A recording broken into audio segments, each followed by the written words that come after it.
कहाँ गायब था पूरा दिन? क्यों? देख, तेरे सारे रंगढंग मैं जानता हूँ, समझा? गायब तो तू भी था, और तेरे रंगढंग जिसने उड़ा रखे हैं ना, लगता है उसी ने चाबी दी होगी जो ऐसे भौंक रहा है। प्रवीण, गोपाल तुम्हारा बड़ा भाई, ऐसे बात नहीं कर सकते तुम। क्यों? तेरा चापलूस है? कौन सी खुशबू सुंघाती है?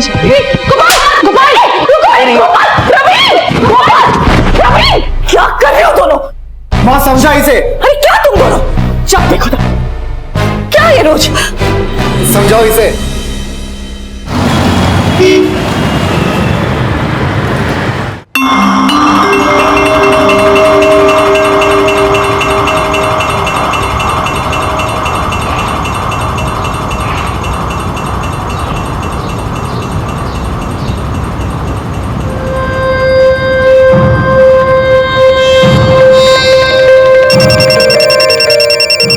मैं एक मिनट आती हूँ। हाँ,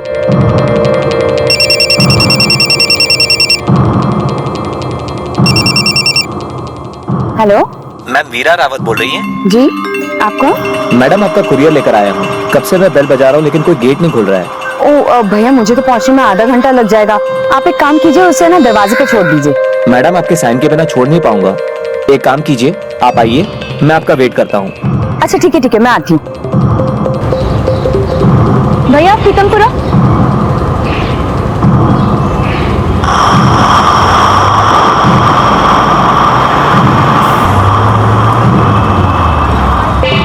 बस बस, ये लीजिए। ठीक है।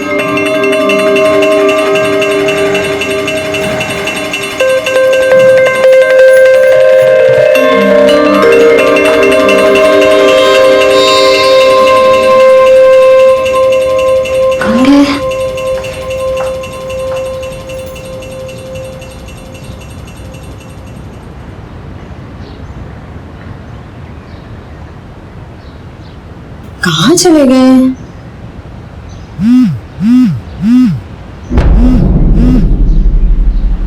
हेलो। हाँ भैया, कहाँ पे हैं? मैं तो निकल गया मैडम, आपने आने में बहुत देर लगा दी। मैं सारा काम छोड़कर आपके लिए यहाँ पर आई, और आप एक कॉल करे बिना ही मुझे चले गए। मैम सॉरी, मैं कल फिर आ जाऊंगा।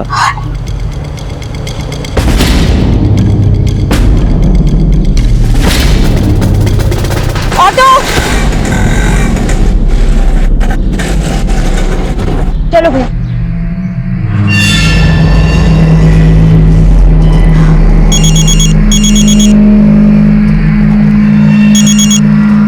हेलो।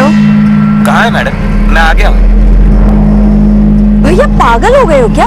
आ गया चला गया क्या लगा रखा है आपने? सॉरी मैडम, वो अब बोलिए ना क्या करना है। आप एक काम करो, या तो कुरियर मेरे दरवाजे के बाहर रख के चले जाओ, या फिर कल मैं खुद आके आपके ऑफिस से कलेक्ट कर लूंगी, ठीक है? अरे मैडम, प्लीज नाराज मत होइए, मैंने सॉरी कहा ना। मैं काम करता हूँ, आपका कुरियर मैं दरवाजे पे ही छोड़ देता हूँ, और कल आकर आपकी साइन ले जाऊंगा, ठीक है? थैंक यू सो मच भैया। बेवकूफ।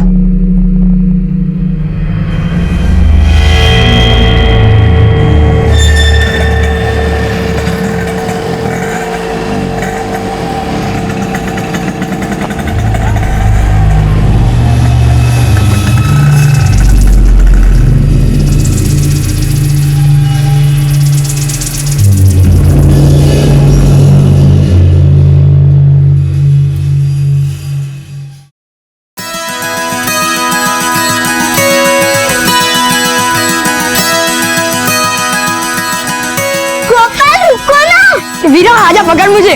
गोपाल रुको ना, गोपाल रुको ना।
अगर कोई नाम ही किसी की मुस्कुराहट की वजह बन जाए तो जाहिर सी बात है कि सिर्फ नाम नहीं, वो इंसान भी दिल में खास जगह रखता है। वीरा और गोपाल बचपन से एक दूसरे को जानते थे, लेकिन गोपाल के नाम से भेजा गया एक कुरियर वीरा की जिंदगी का वो आखिरी तोहफा बन गया जिसकी कल्पना भी शायद वीरा ने कभी नहीं की होगी। पर वीरा को मारने की ये साजिश क्यों रची गई और गोपाल सक्सेना कौन था?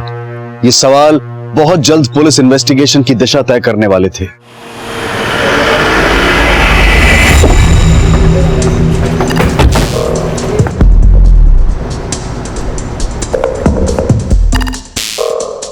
सर, लड़की का नाम वीरा है। ये पिछले 4 महीनों से यहाँ किराए पे रह रही थी।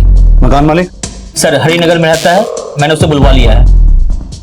पड़ोसियों से पता करो इस घर में कौन आता जाता था और आज यहाँ कौन कौन आया था। सर, तुम उधर देखो।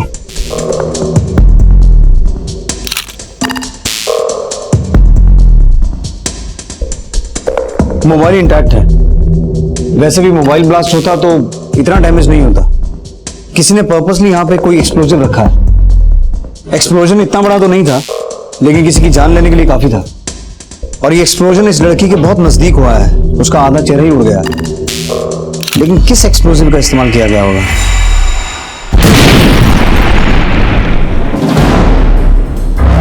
सर, शाम 4 बजे कुरियर बॉय यहाँ आया था। रजिस्टर में 12 अंकों का मोबाइल नंबर लिखा है पर कंपनी का नाम नहीं लिखा है और अपने नाम की जगह बेमेल अल्फाबेट्स लिख के गया।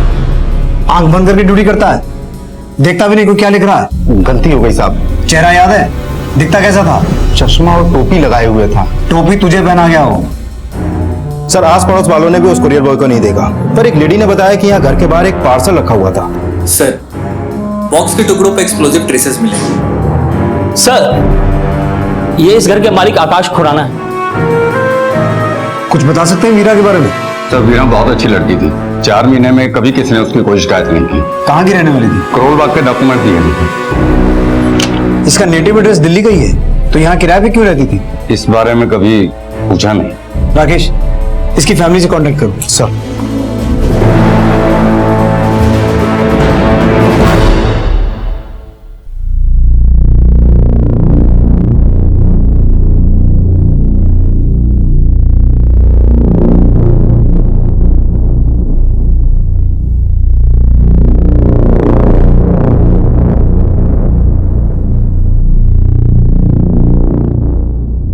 आप लोगों को वाकई में वीरा की मौत का कोई अफसोस है या? ऐसी बातें कर रहे हैं आप? बेटी थी हमारी वो।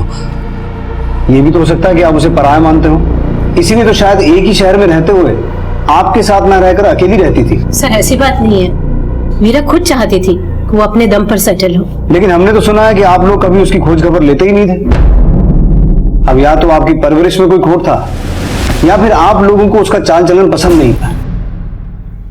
कुछ तो बोलिए। सर, आप ऐसे कैसे बात कर सकते हैं? अभी दीदी की मौत हुई है और... मौत नहीं, मर्डर हुआ है उसका। और किसने किया ये पता लगाना हमारी ड्यूटी है। सर, आप हम पर शक कर रहे हैं? जमाना बहुत खराब है रावत साहब। खून के रिश्ते ही खून बहाने पर उतारू हो जाते हैं। और बेटियों का हाल तो देश में ज्यादा ही बुरा है। सर, मैं भी इनकी बेटी हूँ और हमें से कोई दीदी का दुश्मन नहीं था। तो फिर आप ही बताइए, किसने दुश्मनी निकाली वीरा से?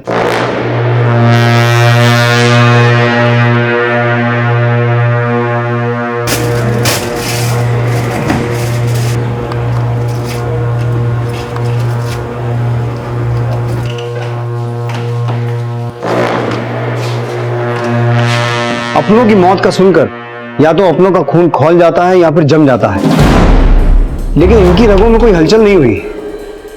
बनावटी दुखड़ा रो गए। कहीं इनके और वीरा के रिश्ते में ऐसी कोई वजह तो नहीं जो वीरा की मौत की वजह बनी? लेकिन सर, वीरा के घर एक्सप्लोसिव भेजा गया।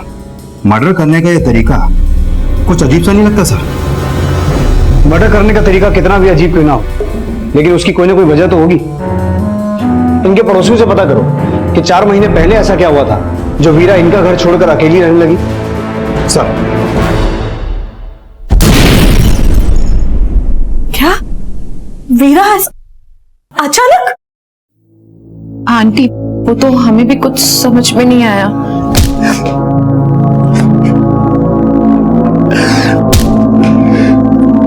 अनीता जी, हमें गोपाल और सोनाली की शादी को थोड़ा पोस्टपोन करना पड़ेगा। ऐसे माहौल में। क्यों? इससे अच्छा मौका कब मिलेगा तुम लोगों को क्या शादी? हुआ? रवि, पोस्टपोन क्यों करनी इनकी शादी? वीरा के चौथे पे ही कर दो इन दोनों की शादी। ये क्या बोल रहा है तू? तेरी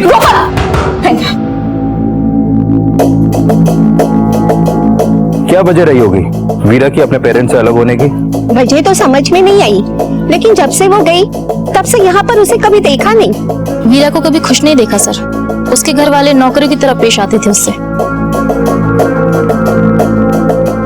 सोनाली, सोनाली, सोनाली क्या कर रही है? एक बार फिर लगा ले। और सुन, थोड़ा जल्दी कर, अंदर कपड़े भी तो पड़े हैं ना। उसके साथ ऐसा बर्ताव करने की वजह क्या थी?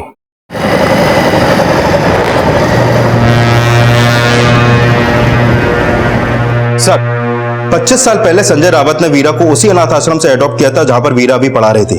वीरा के अडॉप्टेशन के 2 साल बाद संजय रावत और कविता को खुद की बेटी हुई सोनाली रावत।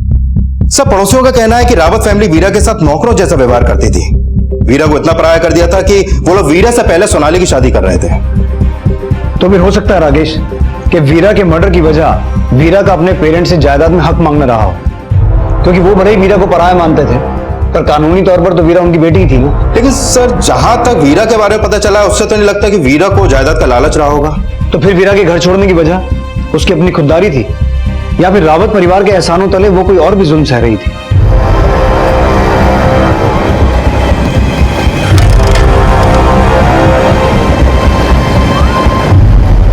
सर माना कि हमने वीरा को गोद लिया था, पर सोनाली और वीरा में हमने कभी कोई फर्क नहीं किया। लेकिन आपके पड़ोसियों का नजरिया तो कुछ और ही बयान करता रावत साहब। दुनिया को तो बातें बनाने का मौका चाहिए, आप उनकी सुनकर हमारी परवरिश को नहीं कोस सकते। इस दुनिया में खून के रिश्ते भी बोझ बन जाते हैं कविता जी। तो फिर वीरा तो आपका खून थी ही नहीं। ऐसा नहीं है सर, हमने कभी वीरा दीदी को पराया नहीं समझा, बल्कि वही 4 महीने पहले हमें छोड़ के चली गई थी। कोई वजह तो होगी रावत साहब। सर वजह ही पता होती तो मना नहीं लेते उससे।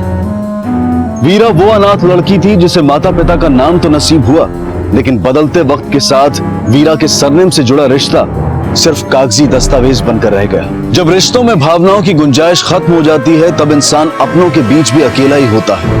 लेकिन वीरा अपनों से, अपने अतीत से भागने की कोशिश कर रही थी, और उसकी इसी कोशिश ने उससे उसका वर्तमान भी छीन लिया था। सर, फॉरेंसिक रिपोर्ट के मुताबिक जो केमिकल बॉम्ब बनाने में यूज किया गया वो मेडिकल कॉलेजेस के केमिस्ट्री लैब में अवेलेबल होते हैं। ये देखिए सर, कुरियर बॉक्स के जो टुकड़े हमें मिले हैं उस पर कुछ अल्फाबेट्स लिखे मिले हैं। वीरा की कॉल डिटेल्स सब प्रोसेस में है। देखो कोई क्लू मिलता है क्या? सर, NA शायद भेजने वाले का नाम हो सकता है। GOP, ये दोनों अल्फाबेट सेम फॉन्ट्स के लग रहा है। NA GOP क्या हो सकता है? या फिर GOP NA? कुछ गिनी चुनी इंफॉर्मेशंस और कुछ बिखरे हुए अल्फाबेट्स के जरिए पुलिस अपराधी तक पहुंचने की लीड तलाश रही थी, और वीरा के फोन रिकॉर्ड से भी पुलिस ने कुछ और सूचनाएं जोड़ी थी। सर, हत्या वाले दिन वीरा को इस नंबर से 2 बार कॉल हुए।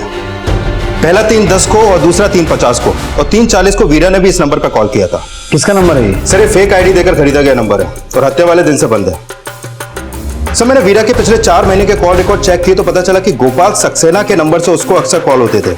मैंने उसका एड्रेस पता किया तो पता चला कि वो उसी कॉलोनी में रहता था जहां पर 4 महीने पहले तक वीरा रहती थी। क्या नाम बताया तुमने? Sir, Gopal Saxena.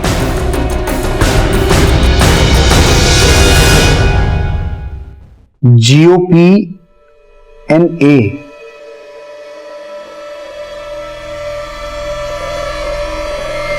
GOP NA,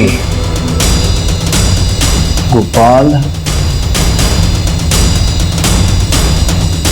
Saxena. Rakesh, courier box के टुकड़ों पर जो अल्फाबेट मिले थे उससे तो यही नाम सामने आता है, गोपाल सक्सेना। पता करते हैं कौन है, क्या करता है, और ये बॉम्ब बनाने से इसका क्या कनेक्शन हो सकता है। गोपाल सक्सेना से जुड़े कुछ खुलासों ने गोपाल को इस केस का प्राइम सस्पेक्ट बना दिया। क्या कर रहा है भाई?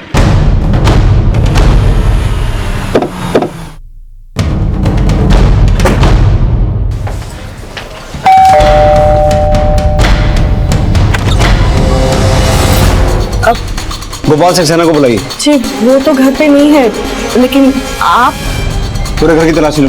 जी कटे सामने से। सर, लेकिन बात क्या है? गोपाल ने ऐसा किया क्या है? वीरा को जानती हैं आप? वीरा, हाँ, सोनाली की बहन जिसका मर्डर हुआ। हमें शक है कि वीरा का मर्डर गोपाल ने किया है। नहीं सर, आपको कोई गलतफहमी हुई है। केमिस्ट्री का प्रोफेसर है ना आपका बेटा। जो बॉम्ब वीरा के पास भेजा गया था वो आपके बेटे के लिए बनाना बहुत आसान है। नहीं नहीं नहीं, ऐसा नहीं, मेरा गोपाल ऐसा नहीं है। और वीरा तो उसकी बचपन की दोस्त है, वो उसको क्यों मारेगा? सर, बॉम्ब से रिलेटेड कोई भी सामान यहाँ नहीं मिला। मैंने बोला ना सर, आप बेकार में गोपाल पर शक कर रहे हैं। सर, सिर्फ गोपाल सक्सेना ही नहीं बल्कि गोपाल सक्सेना का भाई प्रवीण सक्सेना भी वीरा को कॉल करता था। लेकिन हैरानी की बात यह है कि अपने पेरेंट्स का घर छोड़ने के बाद वीरा ना तो अपने पेरेंट्स के टच में थी और ना ही सोनाली के। गोपाल वीरा की बहन सोनाली से शादी करने वाला था। जब वीरा के घर वाले ही उसके टच में नहीं थे तो ये दोनों भाई वीरा से इतनी बातें क्यों कर रहे थे? पता करो, इन दोनों भाइयों का वीरा से मिलना जुलना भी था क्या? सर, हाँ सर, ये दोनों अक्सर वीरा को मिलने को आते थे। ये दोनों साथ में आते थे? नहीं नहीं सर, कभी ये आते थे कभी ये आते थे, दोनों साथ में कभी नहीं आए।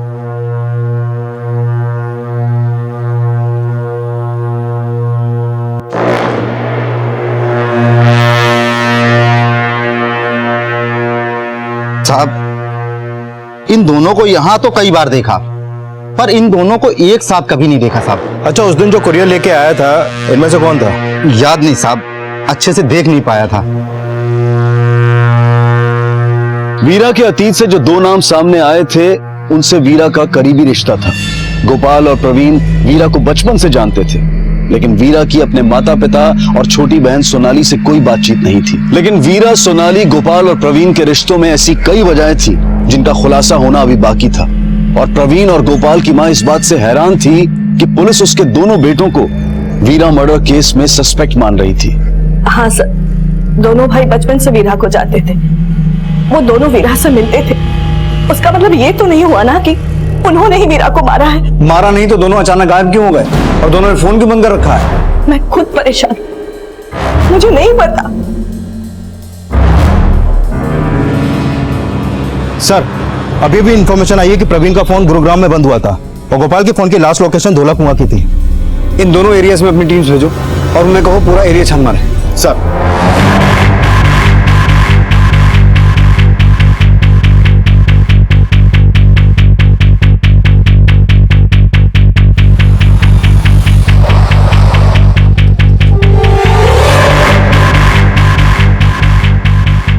पुलिस को गोपाल और प्रवीण की तलाश थी और गोपाल के फोन की लास्ट लोकेशन पर मिली गोपाल की बाइक और आसपास मिले खून के धब्बों ने इस केस को कई और घुमावदार सवालों में उलझा दिया। सर, कोई बॉडी नहीं मिली यहाँ पर, लेकिन सर जिस तरीके से यहाँ पर खून है और हेलमेट गिरा पड़ा है, लगता है कुछ कांड हुआ है यहाँ पर। प्रवीण की लोकेशन स्टेटस का क्या हुआ? अभी तो कोई इन्फॉर्मेशन नहीं मिली है। फोरेंसिक से कोई ब्लड सैंपल ले और अगर गोपाल की कोई पुरानी मेडिकल रिपोर्ट मिलती है उसे मैच करके देखें। सर, पुलिस गोपाल तक पहुंचने के सिरे तो नहीं जोड़ पाई, लेकिन जल्द ही प्रवीण की तलाश खत्म हो गई।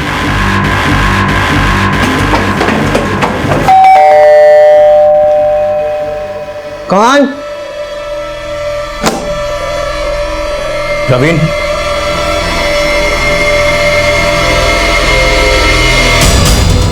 उठाओ सर। लॉकअप में उतारते तेरी। चल चल। आया तुझे होश या उड़ाऊं तेरे तोते? सर मैं नॉर्मल हूँ सर, होश में हूँ सर। मैंने ड्रग्स नहीं लिए, सिर्फ थोड़ी सी बियर पी थी सर।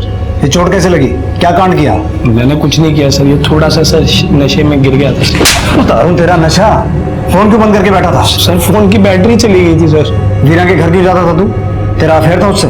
सर मेरी इतनी अच्छी किस्मत कहाँ सर, वीरा मुझे सिर्फ अपना अच्छा दोस्त मानती थी सर। दिल तो उसने अपना गोपाल को दे रखा था, लेकिन गोपाल ने उसको धका दिया सर, सोनाली के लिए वीरा को छोड़ के। गोपाल कहाँ है?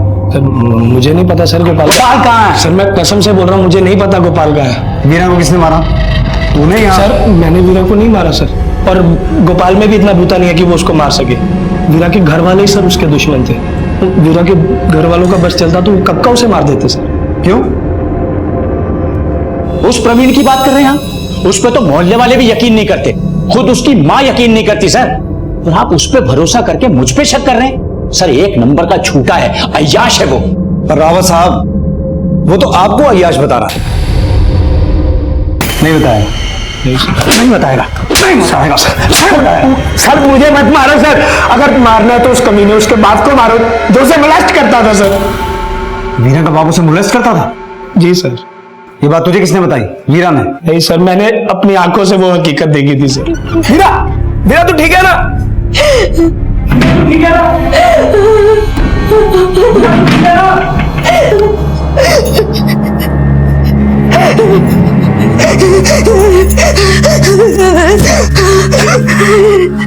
क्या हुआ? हवाइयां उड़ गई?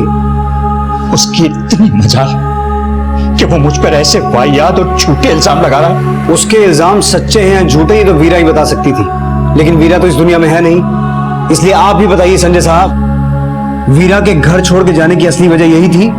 इंस्पेक्टर साहब, वो 2 साल की थी जब मैं उसे अपनी बेटी बनाकर घर लाया था। मैं इतना गया गुजरा भी नहीं हूं जितना आप सोच रहे हैं। जरा सोचिए, अगर ये वजह होती तो मेरी बेटी, मेरी पत्नी मुझे माफ कर देती।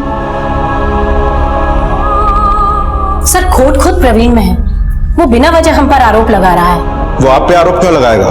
बार बार पूछने पर भी वो यही बोल रहा है कि वीरा के साथ ये सब हुआ है। सर खोट वीरा दीदी में भी था। प्रवीण जैसा बोल रहा है ऐसे पापा बिल्कुल भी नहीं है। साफ साफ बोलो, क्या कहना चाहती हो? सर बात यह है कि वीरा दीदी अडॉप्टेड थी और जब उसे ये बात पता चली तो वो इनसिक्योर हो गई। उसे लगा पापा से मुझसे प्यार करते हैं तो किसी ना किसी तरीके से उनका अटेंशन पाना चाहती थी। और जब उस रात मम्मा घर पर नहीं थी तो मैंने देखा कि ओहो, किसी को पता नहीं चलेगा। टेंशन लेने की क्या बात है? कैसी बातें कर रही हो तुम? यहाँ सिर्फ तुम और मैं हूँ और कोई भी नहीं। देखना कितना मजा आएगा। हाँ, मैं कह रही हूँ ना। क्या? पागल मैं नहीं, पागल तो आप हो जाओगे। निकल, मैं कहता हूँ निकल यहाँ से।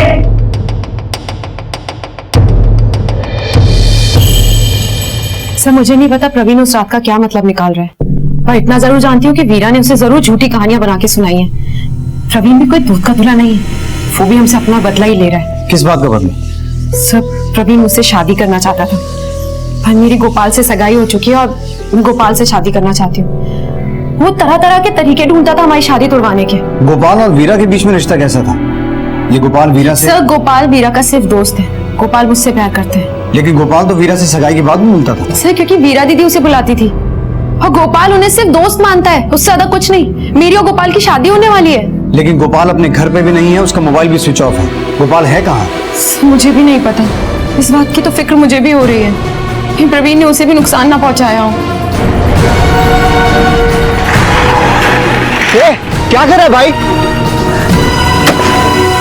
इनमें से कौन सच्चा है कौन झूठा है उसका तो कोई एविडेंस नहीं है, but I am sure Rakesh, Veera की हत्या का गोपाल से कोई ना कोई लेना देना है। सर मुझे लगता है इन सबके पीछे सर, गोपाल की बाइक के पास जो ब्लड ड्रॉप्स मिले थे वो गोपाल के पुराने मेडिकल रिपोर्ट मिल के ब्लड सैंपल से मैच करते हैं। अगर वो खून गोपाल का है तो गोपाल पर अटैक कौन करवा सकता है?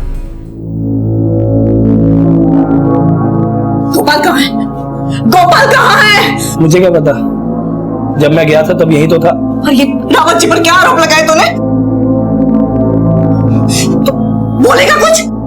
चाहता क्या है तू? तू क्या समझता है फिर ये सब करने से सोनाली तुझसे शादी कर लेगी? मैं तो चाहता हूँ कि वो गोपाल से भी शादी ना कर सके। एक नंबर की लोमड़ी है वो। प्रवीण तू माँ हमेशा मुझ पे क्यों गुस्सा करती हो? गोपाल मेरा भाई है, मैं जो भी करता हूँ उसकी भलाई के लिए करता हूँ। खैर मुझे नहीं पता कि आप ये बात कभी समझ पाएंगे या नहीं। ढूंढ के लाता हूँ आपके लाडले को।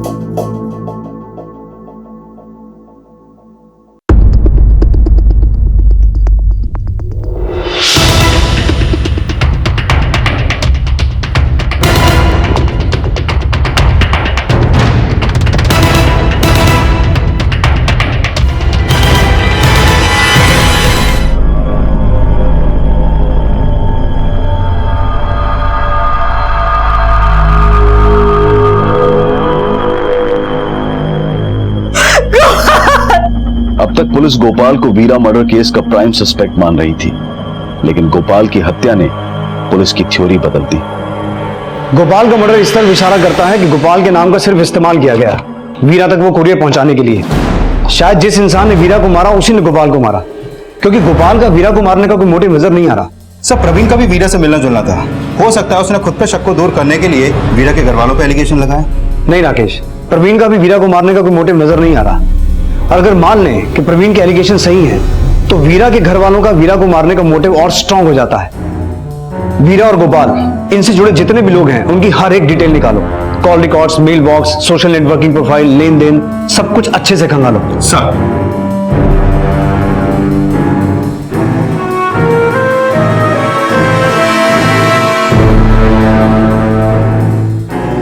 ये केस हर पड़ाव पर नई चुनौतियां सामने रख रहा था। सस्पेक्ट कई थे, लेकिन पुलिस ऐसे सबूत जुटाना चाहती थी जो अपराधी को बचाव का मौका ही न दे। लेकिन इन्वेस्टिगेशन के दौरान गोपाल से जुड़े एक और अपराध का जिक्र सामने आया।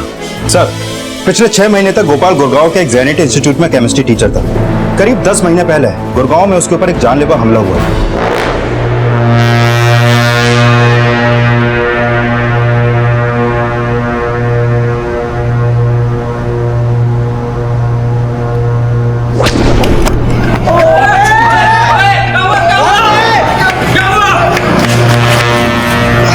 गोपाल पर जो हमला हुआ उसकी पुलिस कंप्लेंट भी करवाई गई थी। ये रही उसकी एफआईआर कॉपी। लेकिन सर, ये केस अनसॉल्व रहा क्योंकि क्रिमिनल से जुड़ी कोई भी इंफॉर्मेशन ना तो गोपाल दे पाया और ना ही घटना के चश्मदीद। ये एफआईआर किसी हेरी सिंह ने करवाई थी सर। लेकिन गोपाल की फैमिली ने तो इस अटैक के बारे में हमें कुछ भी नहीं बताया। गोपाल ने ये एक्सीडेंट के बारे में मुझे कुछ नहीं पता। गोपाल 2 हफ्ते तक गुरुग्राम के एक हॉस्पिटल में एडमिट था, आपको ये भी नहीं पता? नहीं सर, इसके बारे में भी उसने मुझे कुछ नहीं पता। हैरी सिंह को जानती हैं आप? हाँ, गुरुग्राम में वो उसका रूममेट था। दोनों एक ही बैच के थे, एक ही जगह काम करते थे। गोपाल और हैरी दोनों बहुत अच्छे दोस्त थे, लेकिन गोपाल के दिल्ली जाने के बाद एक रोड एक्सीडेंट में हैरी की टांग कट गई। इस एक्सीडेंट के बाद वो अपने होम टाउन शिफ्ट हो गया। कहाँ का रहने वाला है हैरी?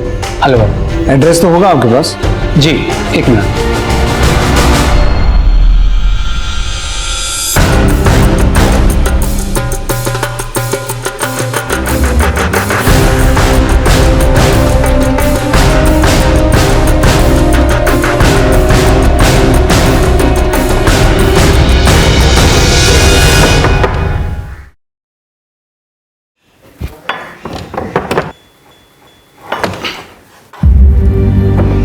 हैरी जी बोलिए।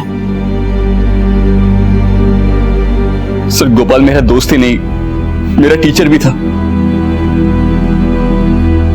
उसने हमेशा मुझे गाइड किया। गोपाल पर करीबन 10 महीने पहले गुड़गांव में कोई जानलेवा हमला हुआ था? जी हाँ, पूरी रात उसको होश नहीं आया था और अगली सुबह जब मैं उससे मिला तो उसने मुझसे प्रॉमिस लिया कि मैं उसकी माँ को कुछ ना बताऊं। वो उन्हें दुखी नहीं करना चाहता था। किसने करवाया होगा वो अटैक? सर, ये तो मैं नहीं कह सकता, लेकिन हाँ, उस हादसे से पहले वो काफी डिस्टर्ब रहता था। क्यों? उसकी सगाई टूट गई थी। सगाई टूट गई थी? किससे? वीरा से? वीरा से नहीं सर, वीरा की सिस्टर सोनाली से। पर सोनाली से उसकी सगाई तो अभी हुई है, 1 महीना पहले। क्या उसने फिर से सोनाली से सगाई की थी? फिर से मतलब? सर, मेरे सामने भी गोपाल और सोनाली की 2 बार सगाई हुई थी, लेकिन दोनों बार सगाई टूट गई। वो बेचारा सोनाली को सच्चे दिल से चाहता था, लेकिन सोनाली हर बार कोई ना कोई रीजन देकर उससे रिश्ता तोड़ लिया करती थी। तुम मेरी कोई बात क्यों नहीं सुनते हो? मैं कुछ कहती हूँ, कुछ करते तुम। सोनाली, तुम ओके, सोनाली, तुम मेरी बात का गलत मतलब निकाल रही हो। मैं सिर्फ इतना कहना चाहता हूँ कि इंसान के पास अगर 6 की बजाय 4 ड्रेस हो तो क्या फर्क पड़ता है? फर्क पड़ता है इससे गोपाल, इससे ये फर्क पड़ता है, पता चलता है कि तुम अपनी फैंसी के शादी से पहले खर्चे नहीं उठा सकते और शादी के बाद तुम मुझसे रोक टोक करोगे।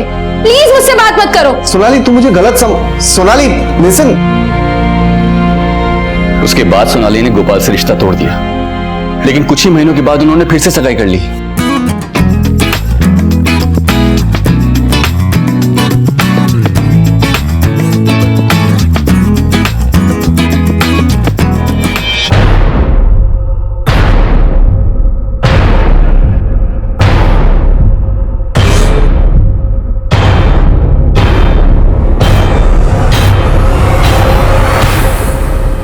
सोनाली, I'm sorry, मैंने जानबूझ के। What do you mean मैं जानबूझ के? गोपाल, अभी अपनी फियांसे का वेट नहीं उठा सकते तुम।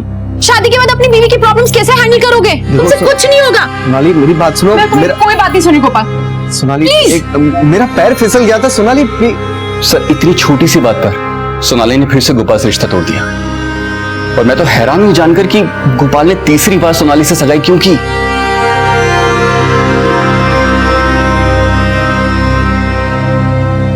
सोनाली और गोपाल की सगाई बार बार टूटने की वजह वाकई में सोनाली का नखरा ही था या फिर कोई और वजह थी? सर कहीं ये वजह वीरा से तो नहीं जुड़ी थी? वीरा की हत्या में सोनाली से जुड़ी इंफॉर्मेशन को खंगाला गया और इन सारे खुलासों ने इस केस में कई और एंगल खड़े कर दिए, और वीरा और सोनाली से जुड़े एक राज ने इस केस को एक नई दिशा दी। सर वीरा के घर छोड़ने के दौरान सोनाली ने वीरा को एक मेल भेजा था, ये देखिए सर। अगर तुमने मेरा सीक्रेट गोपाल को बताया तो मैं तुम्हारा सीक्रेट सबको बता दूंगी। हो सकता है राकेश कि सोनाली वीरा को संजय और वीरा के रिलेशन के बारे में वार्न कर रही थी,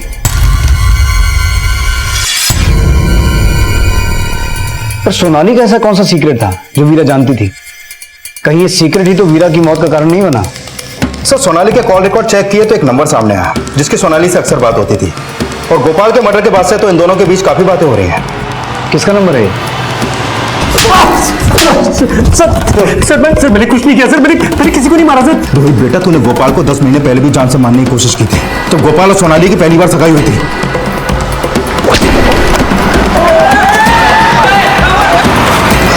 सर मेरा रोहित के साथ कोई अफेयर नहीं था, वो मेरा सिर्फ दोस्त है। लेकिन यह भी सच है कि तुम गोपाल से शादी नहीं करना चाहती थी, इसलिए 2 बार उसे सगाई तोड़ी, तीसरी बार नहीं तोड़ पाई तो रोहित के साथ मिलकर गोपाल का मर्डर कर दिया। ऐसा कुछ नहीं सर, मुझे इस बारे में कुछ नहीं पता सर। तो 8 अगस्त 2015 को दिल्ली से गुरुग्राम क्या करने गया था तू? सर मुझे तो ये भी नहीं पता कि गोपाल पर पहला हमला कब हुआ, तो आप कैसे कह सकते कि रोहित ने मेरे कहने पर उसे मारने की कोशिश की, जबकि मैं रोहित को इतने अच्छे से नहीं जानती। अगर तुम रोहित को इतने अच्छे से नहीं जानती तो तुम्हारे नाम से दिए हुए गिफ्ट रोहित के घर कैसे पहुंचे? सब बता दो सर, सब बता दो सर। जो सच है वो बता दो, वरना हमें उगलवाना आता है। बोलो। सर था मेरा अफेयर रोहित के साथ, पर इसका मतलब ये नहीं है कि मैं गोपाल से प्यार नहीं करती थी। तो तुम्हारा अफेयर शादी के बाद भी चलने वाला था? नहीं सर, बस मैं गोपाल को लेकर श्योर नहीं थी, और मैं रोहित को भी नहीं खोना चाहती थी। सोनाली मुझे और गोपाल को लेकर बहुत ज्यादा कंफ्यूज थी, लेकिन उसने गोपाल को चूज किया और उससे सगाई कर ली। सर मुझसे बर्दाश्त नहीं हुआ, इसलिए मैंने गोपाल को रास्ते से हटाने के लिए उस पर अटैक किया था।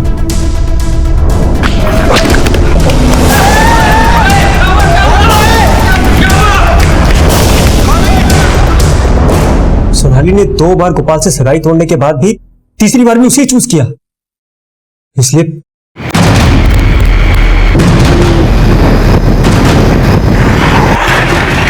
क्या कर रहा है भाई?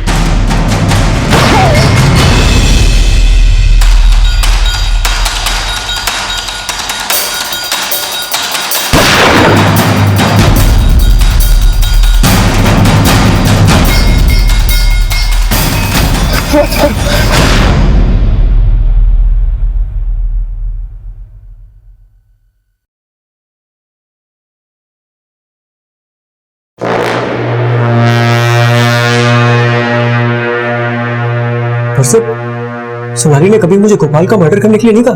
पर वीरा का मर्डर करने के लिए तो बोला होगा ना? नहीं सर, वो वीरा को क्यों मरवाएगी? क्योंकि वीरा को पता चल गया था कि गोपाल से सगाई के बावजूद तुम रोहित से चक्कर चला के बैठी हो। तो ये सच है कि वीरा को मेरे और रोहित के बारे में पता चल गया था, पर इसका मतलब ये तो नहीं है कि मैंने रोहित से वीरा और गोपाल के मर्डर की बात की थी। रोहित ने मान लिया कि उसने गोपाल को मारा, और अगर रोहित ने वीरा को भी मारा होता तो वो ये भी कबूल लेता। और दूसरी तरफ सोनाली भी कह रही है कि उसने वीरा को नहीं मारा। तो सर अगर ये दोनों ही वीरा के मर्डर में शामिल नहीं है तो ऐसा कौन हो सकता है जो वीरा को मारने के लिए घर में बॉम्ब बना के भेजे? वीरा को जिस कुरियर में विस्फोटक भेजे गए थे उसके ऊपर गोपाल का नाम लिखा हुआ था, लेकिन गोपाल का वीरा को मारने का मकसद नजर नहीं आ रहा। लेकिन ये बात तय है कि हत्यारा वीरा और गोपाल दोनों को जानता था, और गोपाल को फंसाना उसकी चाल थी, और उसके पास वीरा को मारने का मकसद स्ट्रांग होना चाहिए। इस मकसद का राज जरूर वीरा के अतीत में छुपा है, और इस अतीत में पिछले 4 महीने नहीं, 4 महीने से पहले के भी कई राज दफन हो सकता है। सारी दुनिया थू थू कर रही है तेरे नाम पे। गोपाल से तेरी शादी होने वाली है और एक और लड़के से चक्कर चल रहा है तेरा। पापा मैं अपना देख लूंगी, आप अपने से मतलब रखो ना। बाप से जबान लड़ाती है तू, बदतमीज। पापा अगर मेरा मुंह खुला ना तो ये दुनिया वाले आपको जूते भिगो भिगो कर मारेंगे। सोनाली सच कह रही हूँ माँ, आपको कुछ नहीं पता। इनको मैंने पुलिस वालों से नहीं आपसे भी बचा के रखा है, क्योंकि सच तो यह है कि उस रात आपके पति परमेश्वर ने दीदी के साथ बदतमीजी की थी, ना कि दीदी ने इनके साथ। सोनाली!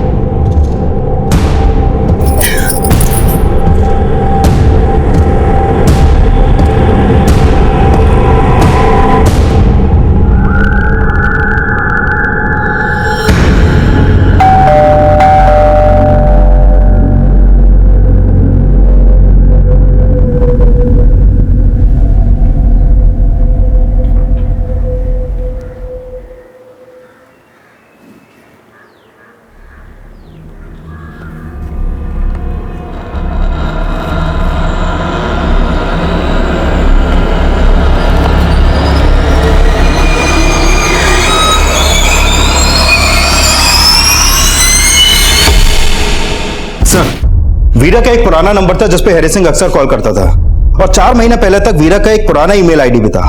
उसका मेल बॉक्स हैरी सिंह के मेल से भरा हुआ है।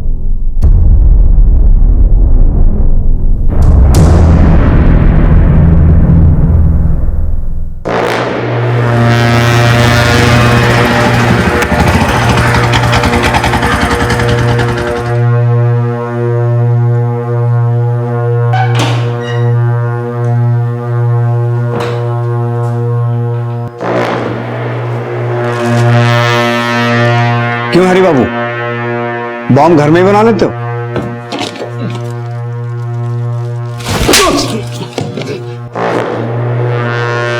मैं कुछ दिनों के लिए गोपाल के घर गया था, वहीं मेरी मुलाकात वीरा से हुई।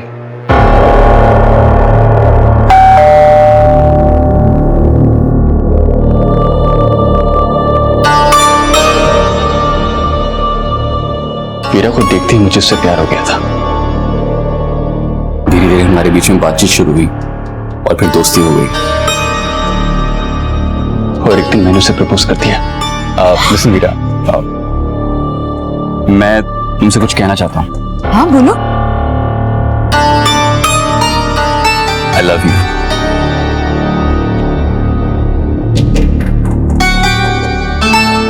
आई एम सॉरी हैरी, पर मैं किसी और से प्यार करती हूँ। किससे? गोपाल से। लेकिन सर गोपाल उससे प्यार नहीं करता था। वीरा, मैं तुम्हारे फीलिंग्स की कदर करता हूँ, लेकिन तुम जानती हो मैं सोनाली से शादी कर रहा हूँ। देखो वीरा, अगर तुम मुझे अच्छा दोस्त मानती हो तो प्लीज हैरी को हाँ कह दो, ये तुम्हें हमेशा खुश रखेगा। वीरा ने मुझे हाँ तो नहीं कहा, लेकिन अक्सर हमारी बातें होने लगी, और एक दिन मेरा एक्सीडेंट हो गया। उसके बाद मैंने वीरा को कांटेक्ट करने की बहुत कोशिश की, लेकिन उसका फोन ही नहीं लगता था, और ना ही वो मेरे मेल्स का जवाब दे रही थी। फिर मुझे लगा शायद मेरे अपाहिज होने की वजह से उसने मुझे छोड़ दिया है। मैं बहुत टूट गया था सर, मैंने सबसे कांटेक्ट खत्म कर दिया। और फिर मैंने डिसाइड किया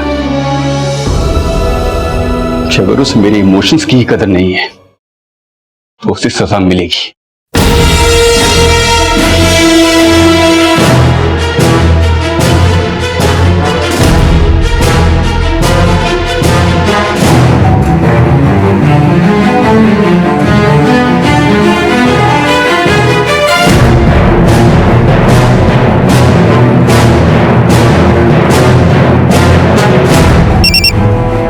हेलो मैम, वीरा रावत बोल रही हैं? जी, आप कौन?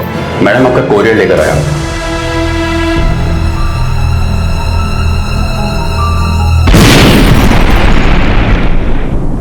और संजय रावत, उसे क्यों मारा?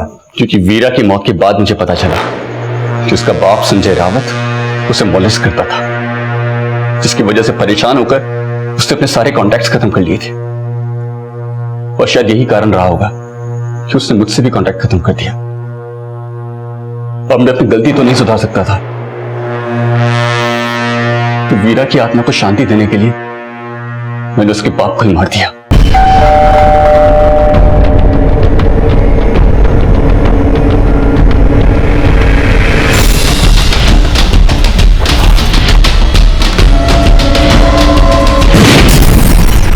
अगर तूने वीरा की चुप्पी का सही मतलब निकाला होता और ये जानने की कोशिश की होती कि वो ऐसा क्यों कर रही है, तो संजय रावत को उसके किए की सजा मिलती और वीरा आज जिंदा होती।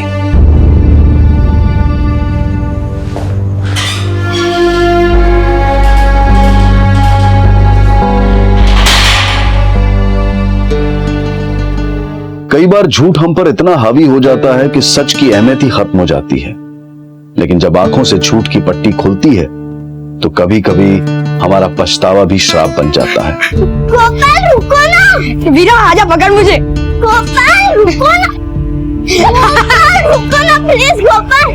अरे वीरा गिरे बेटा, अरे गिरना नहीं। बढ़ती उम्र के साथ अपनी मासूमियत को संभाले रखना आसान नहीं होता, क्योंकि हमें ये गलतफहमियां जकड़े रहती हैं कि दुनिया में भोलापन नहीं चालाकियां बिकती हैं। और बढ़ती उम्र के साथ कभी कभी हम इतना बदल जाते हैं कि हमें इंसानियत एक टूटा खिलौना और ईमानदारी एक झूठ लगता है।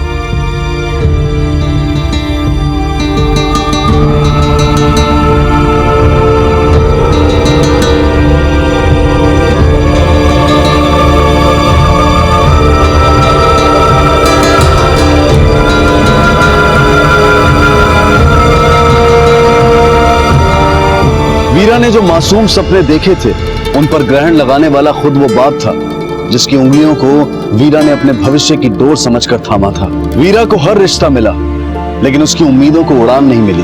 गोपाल के प्यार को उसने अपनी जिंदगी की वजह तो बनाना चाहा, लेकिन उसकी नियति ने उसकी आशा को निराशा से भर दिया और एक सरफिरे आशिक ने उससे उसकी जिंदगी भी छीन ली। इस बात का हम सिर्फ अफसोस ही कर सकते हैं, लेकिन बेहतर यह होगा कि हम इतने सतर्क जरूर हों कि हमारे आसपास कोई संजय रावत या कोई हैरी सिंह किसी मासूम को अपने अपराध का शिकार न बना पाए। अब मैं अनूप सोनी आपसे विदा लेता हूं, फिर मुलाकात होगी अगले एपिसोड में एक और चौंका देने वाले केस के साथ।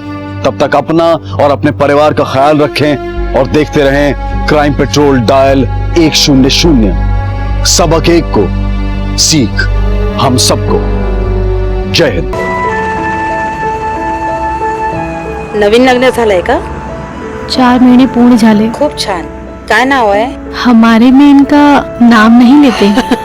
अगं बाई नको सांगू, खूप लाजतेस हा? पहले तो मेरे परिवार वाले मान नहीं रहे थे, पर इन्होंने मना लिया.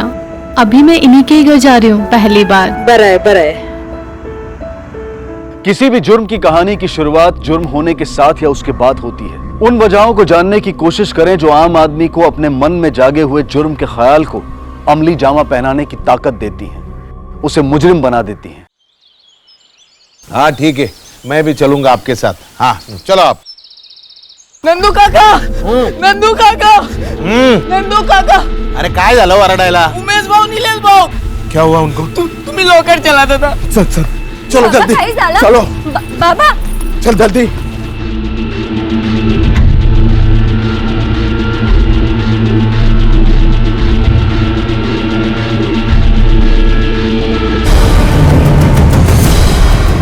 नीलेश, उमेश, उमेश, उमेश, नीलेश, नीलेश, नीलेश, उमेश, उमेश, उठना रे, उठो.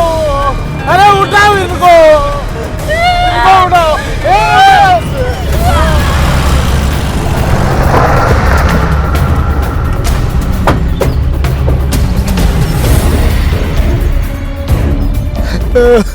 ये दोनों बेटे तुम्हारे? हाँ साहब, दोनों बेटे मेरे, और दोनों ही एक साथ. अरे देवा. क्या इनका? साहब वो बड़ा है ना, उसका नाम उमेश है, और ये छोटा नीलेश. क्या करते थे दोनों? ये उमेश नासिक में नौकरी करता था और ये नीलेश यहाँ गांव में मेरे साथ खेती. अब कुछ दिनों में मैं मेरी खेती का बंटवारा करने वाला था, उन दोनों को दे देने वाला था, पण बघा काय झालं. किसी से कोई दुश्मनी? किसी की दुश्मनी नहीं थी हमारे साथ, ना मेरी बच्चों की. मोबाइल तो होंगे ना दोनों के पास? हाँ साहब. नंबर याद है? नहीं साहब, घर पर लिख कर रखा है.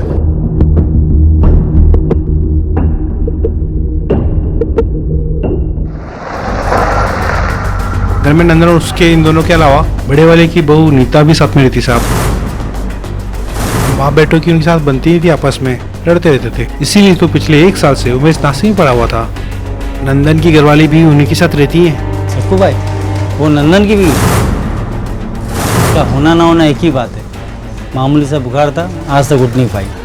बाप बेटों में जम नहीं रही थी। पिछले कुछ समय से मामला पंचायत तक आ गया।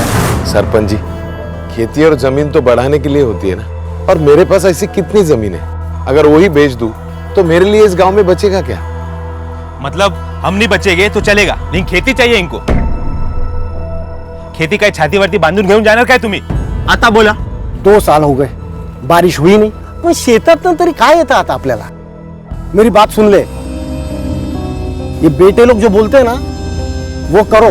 वो बोलते हैं खेत बेचना है बेच दो और उन्हें उनका हिस्सा दे दो। अगर आप लोगों को लगता है तो बेचो, ढूंढो खरीददार। पांडुरंग हरि वासुदेव हरि। काहे दादा, और कितना टाइम लगेगा? आधा घंटा और। जल्दी करिए दादा।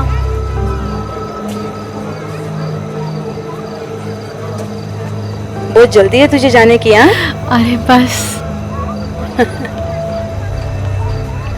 एक विचारों का। हाँ, तेरे लगन को 4 महीना हुआ है और अभी तू पहली बार सासरे जा रही है, ऐसा कैसे? मेरे घर वालों की तरह भी इनके घर वाले हमारी लगन को तैयार नहीं थे। इनके घर से तो कोई भी नहीं आया हमारी लगन पे, और इसी बात पे इन्हें बहुत गुस्सा आ गया। बोले कि अब तो मैं तुम्हें जब भी उस घर में ले जाऊंगा जब तक कि सारे लोग आके तुमसे माफी ना मांग ले। तो कोई आया फिर माफी मांगने? नहीं, पर मैंने भी सोचा कि घर के लोगों के रिश्तों के साथ ऐसे गांठ बांध के रहना क्यों। अगर मैं ही चली जाऊंगी तो छोटी थोड़ी हो जाऊंगी, इसीलिए मैं इन्हें बिना बताए जा रही हूँ। और वैसे भी इन्होंने अपने बाबा से बात करी है खेत बेचने की। ये अपना हिस्सा लेकर इधर आ जाएंगे, और एक बार खेत बिक गया तो फिर कहाँ जाना होगा गांव। तो खेत बिक गया है या बिकना बाकी है? अभी नहीं। पन का है? चलो चलो भाई चलो। सर, उमेश और नीलेश की पोस्टमार्टम रिपोर्ट आ गई है। रिपोर्ट के हिसाब से दोनों की मौत पानी में डूबने से हुई थी, और मरने से पहले दोनों ने काफी अच्छी मात्रा में शराब पी रखी थी। सर, क्या हो सकता है पिलाई गई हो? हाँ सर, ऐसा हो सकता है। पहले किसी ने उन्हें शराब पिलाई हो, और जब दोनों होश में ना रहे हो तो दोनों के हाथ बांधकर कुएं में धकेल दिया। लेकिन सर, हमारी जो इन्फॉर्मेशन है उसके हिसाब से दोनों की दूर दूर तक किसी से दुश्मनी नहीं थी। सरपंच ने तुम्हें यही बताया था कि नंदन अपने खेत को बेचना नहीं चाहता था? हाँ सर। हो सकता है यही कारण हो कि उसने अपने बेटों को मारा हो। लेकिन सर, एक बाप अपनी जमीन बचाने के लिए अपने 2 जवान बेटों का खून कर सकता है, क्योंकि जिस दौर में हम जी रहे हैं ना, वहां कुछ भी हो सकता है। बहुत झगड़े चल रहे थे तुम में और तुम्हारे बेटों में, आखिर वजह क्या थी? वो दोनों जमीन बेच के अपना अपना हिस्सा चाहते थे। देखा जमन है? साला इस घर में तो आदमी को 2 पढ़ाई का घर पे खाना भी नहीं मिलता है। पर इसमें मेरी क्या गलती? वो नीलेश भाऊ दासू भाऊ को लेकर आ गए थे, उन्होंने भी खाया इसलिए खाना कम पड़ गया। चुप। बस मैं मेरी क्या? एकदम चुप। खबरदार, उसके ऊपर हाथ उठाया तो तेरी बीबी है ना। ये तेरा क्या रोज का नाटक चल रहा है रे? मेरी लुगाई है, मैं चाहे जो करेगा। आपको क्या लेना देना इससे? कितनी बार बोला है ये घर बेचो, जमीन बेचो, मेरे हिस्से का पैसा दो और छुट्टा करो, लेकिन नहीं, आपको तो मरने के बाद इसे छाती पर लेकर जाना है। तेरा दिमाग सटक गया है क्या रे? अरे घुमा फिरा के जमीन पर आता है। वो जमीन मैं बेचने वाला नहीं हूँ, मरने के बाद छाती पे लेके जाऊंगा। क्या करेगा तू? काय करणार रेस तू? नहीं, काय करणार? उनको अपना धंधा करना था साहब, लेकिन उस जमीन पे मेरा बहुत लगाव था, इसलिए वो जमीन मैं बेचना नहीं चाहता था, और उसी वजह से मुझे ये रास्ता निकाला तुमने अपनी जमीन बचाने का। आपको लगता है मैंने मेरे बेटों को मारा है? क्या बोलता है साहब तू भी? भला एक बाप अपने बेटे को क्यों मारेगा, वो भी जमीन के लिए? इस नंदन पर नजर रखो। जी सर।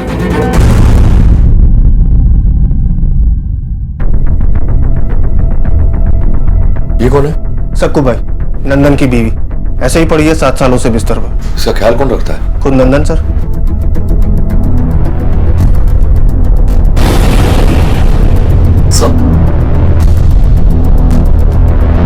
सर, किसी सुरेश बड़वे का प्रिस्क्रिप्शन लग रहा है, जिससे सक्कू भाई का इलाज चल रहा है। इसी गांव का लगता है सर। चल तो सकती नहीं है, तो इलाज कैसे चल रहा है? डॉक्टर बड़वे खुद आके इसका इलाज करते हैं, हफ्ते में 2 दिन।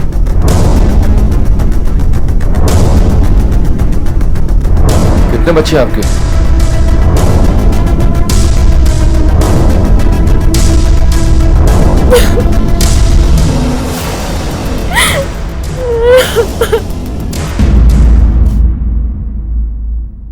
अब उसको बच्चा क्यों नहीं हो रहा ये मेरे को कैसे पता होगा साहब, लेकिन हाँ वो बेचारी बहुत कोशिश करती थी कि उसकी गोद भरे, इसलिए वो उमेश को रोज टोचन देती थी। चले कुटे अस्पताल। वो डॉक्टर ने कहा था ना कि आपकी कल जांच। तेरे को कुछ नहीं बोला था तो आज तू फिर शुरू हो गई। जांच कराएगी मेरी जांच कराएगी। मैं मर्द नया है नामर्दा है। देवा काय बोलता, वो डॉक्टर ने कहा। बेड़ी हो गई तेरी वो डॉक्टर। बंद कर उसके पास जाना, और दोबारा जांच वांच का नाम लिया ना तुम मुंह तोड़ देगा तेरा मैं। समझ ला काय? समझ ला? जांच। इसी कारण उमेश नासिक चला गया नौकरी के लिए। आई करना देखो, अभी भी वक्त है। मैं तुम्हारे साथ हूँ, हम दोनों मिलके यहीं पे कुछ कर लेंगे। तू ही इन सारी मुसीबत की जड़ है। तुझसे दूर गए बिना मेरा कुछ नहीं हो सकता, इसलिए जा रहा हूँ। और जिसको जो जो करना है वो करो, बस मला जाऊ दे। हाँ लेकिन साल में 3 बार आया था बस। नीता उमेश काले का इलाज आप ही कर रही हैं? नीता? जी हाँ। क्या हुआ, आपने ऐसे क्यों रेप किया उसको लेकर? पागलपन इंस्पेक्टर, इलाज तो तब होगा ना जब प्रॉब्लम पता चलेगा। मेरे कई बार कहने के बाद भी उसके हस्बैंड कभी आए ही नहीं टेस्ट करवाने, और नीता हर महीने आ जाती थी प्रेगनेंसी टेस्ट करवाने। नीता तुम समझती क्यों नहीं? जब तक तुम्हारे और तुम्हारे पति के टेस्ट नहीं हो जाते मैं कुछ नहीं कर सकती तुम्हारे लिए। मैडम करने वाला तो वो ऊपर वाला होता है ना। आप एक बार चेक तो करो, इस बार मैं पक्का से पेट से होंगी। पिछले 3 महीने से हड़ताल का कड़ा व्रत रख रही थी, और वो भी निर्जला। और सब कहते हैं कि ये व्रत कभी खाली नहीं जाता। Thank you. हमें पता चला है कि तुम्हारे पति, देवर और ससुर में कुछ खास बनती नहीं थी। कुछ कहना चाहोगे इस बारे में? तुम्हारे पति ने तुमसे कुछ कहा हो? नासिक जहां वो काम करता था वहां किसी से कोई झगड़ा वगड़ा? उन दोनों को आखिरी बार तुमने कब देखा था? नंदन कहाँ है? वो बाहर है।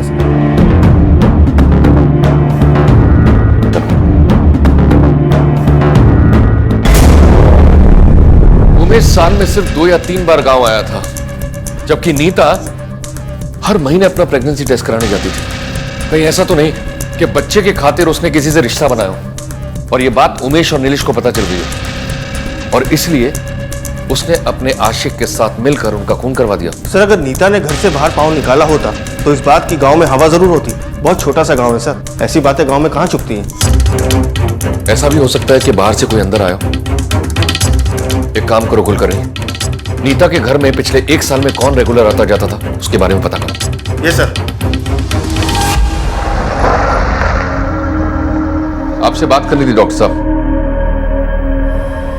आप इतने घबराए और बौखलाए हुए क्यों हैं? नहीं ऐसी कोई बात नहीं है। मैं भला क्यों घबराने लगा? बताइए मैं क्या कर सकता हूँ आपके लिए। बैठिए आप। Thank you. हमें पता चला है कि नंदन काले परिवार के साथ आपके काफी पुराना और गहरा रिश्ता है। पिछले 7 सालों में आप हफ्ते में कम से कम 2 बार उस घर में जाते हैं। जी हाँ, ये बात सही है। दरअसल नंदन की वाइफ सकूबाई का ट्रीटमेंट मेरे अंडर हो रहा है और वो चल फिर नहीं सकती, इसी वजह से मुझे खुद जाना पड़ता है उसे देखने के लिए। आप उस फैमिली के बारे में काफी कुछ जानते हैं, तब तो आप ये भी जानते होंगे कि उमेश की बीवी नीता को बच्चा चाहिए था जो उसे हो नहीं रहा था।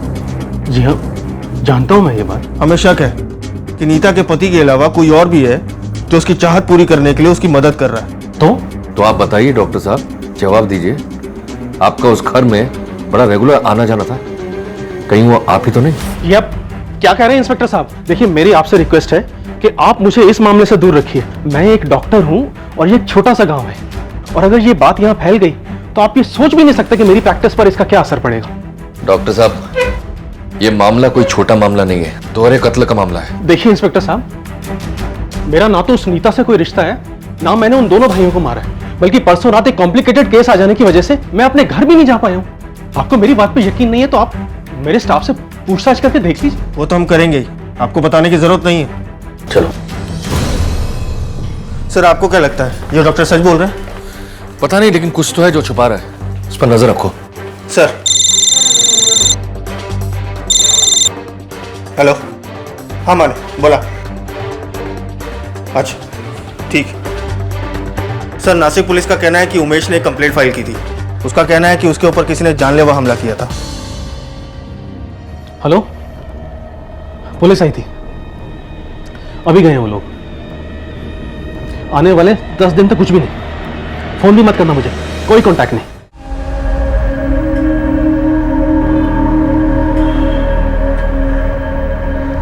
भाव, आपको इनका घर पता है? आधा घंटे बाद दूसरी बस आएगी, उसमें बैठ के चली जाना, समझ ली ना? पर भाव, भाव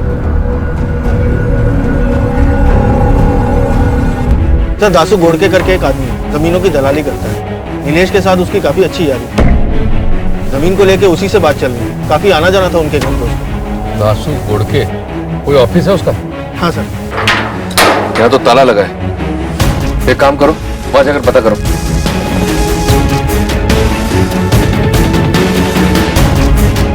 ऑफिस वाले कह रहे हैं कि ये दुकान परसों से बंद है।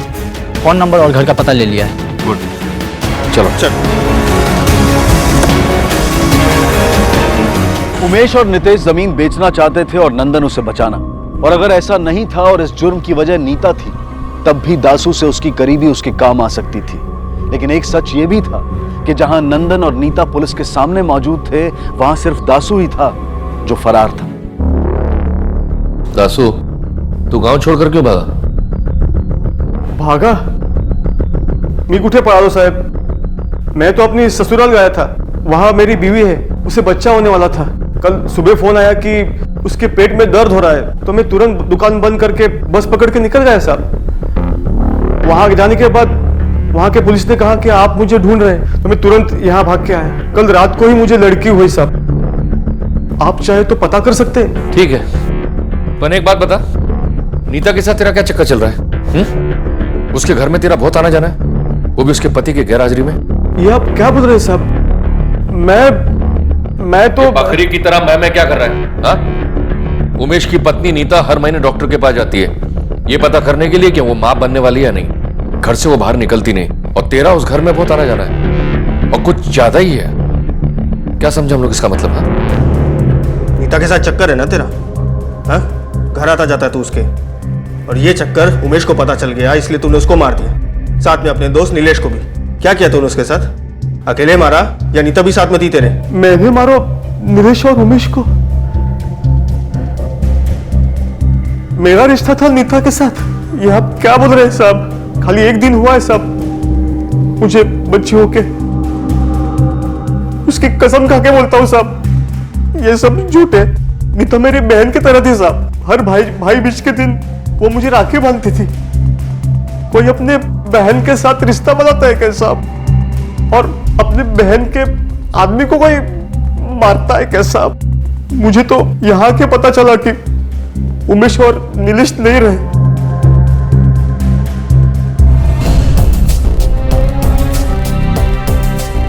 सर इगतपुरी पुलिस से कंफर्म हुआ है कि दासू जो कुछ कह रहा था सच कह रहा था। उसे लड़की हुई है सर, उसकी बीवी प्रेग्नेंट थी। कल से वो उसी के पास था सर। अच्छा, नंदन की क्या खबर है? सर उसकी कोई खबर नहीं, लेकिन 24 घंटे के लिए मैंने उसके पीछे एक कांस्टेबल लगा दिया है। सर उसने अभी तक कोई ऐसी हरकत नहीं की जिसकी वजह से उसके ऊपर शक किया जा सके। नंदन अपनी जमीन बेचना चाहता था, और दासू से उसकी ऑलमोस्ट फाइनल डील हो चुकी थी, यानी कि कत्ल का कारण जमीन नहीं है। मुझे लगता है वो ना हो नीता जो बच्चे को लेकर पागल थी, उसका इस मामले से कोई कनेक्शन है।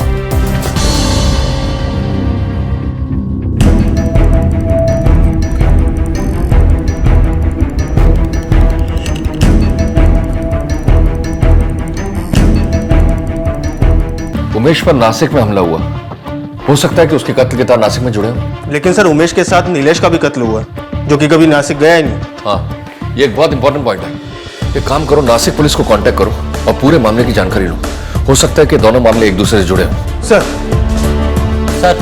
उमेश की फोटो लेकर एक औरत उसे गांव में ढूंढ रही है। कौन हो तुम? क्या चाहिए? देखिए, मैं अपने पति को ढूंढ रही हूँ। किसी ने बताया कि वो इसी घर में रहते हैं।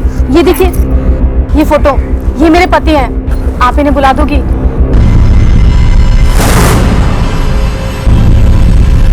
क्या बोली तू? तेरा पति? जी हाँ, ये मेरे पति। चुप कर! मेरा पति है ये। अरे 7 साल हो चुके हैं हमारी शादी को और तू बोल रही है तू पत्नी है? ये मेरे पति है। 4 महीने हो गए मेरी शादी को। प्लीज आप इन्हें बुला दीजिए। 1 हफ्ते से घर नहीं लौटे, इसलिए मैं देखने को आई हूँ। तू नहीं मानने वाली थी। रुक, तुझे अभी बता। देखिए, मैं सच बोल रही हूँ। पापा तू बीच में मत बोल। मैं बीच में बोलूंगा? वो क्या बोलना चाहती है वो सुन तो सही। बोल बेटी बोल। देखिए, मैं सच बोल रही हूँ। ये मेरे पति हैं। हमारी शादी हो चुकी है। छोटे बोल रही हूँ उसको। कैसा लग रहे? यही औरत है वो सर।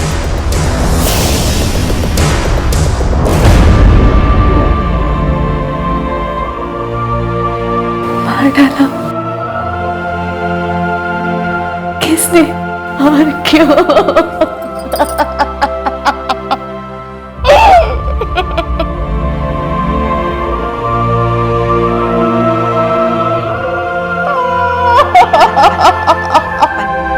हम भी वो पता करने की कोशिश कर रहे हैं। आपकी उमेश से शादी कब हुई थी? 4 महीने पहले मेरा लगन हुआ था। इन्होंने मुझे बताया नहीं था कि इनका एक और भी लगन हो चुका है। अब तो मेरी कोख में इनका बच्चा भी है। मैं अपने घर वालों से क्या कहूंगी? आपकी मुलाकात कब और कैसे हुई थी? मेरे आई बाबा लंच हाउस चलाते हैं नासिक में। वहीं पे 1 साल पहले मेरी उमेश से मुलाकात हुई थी।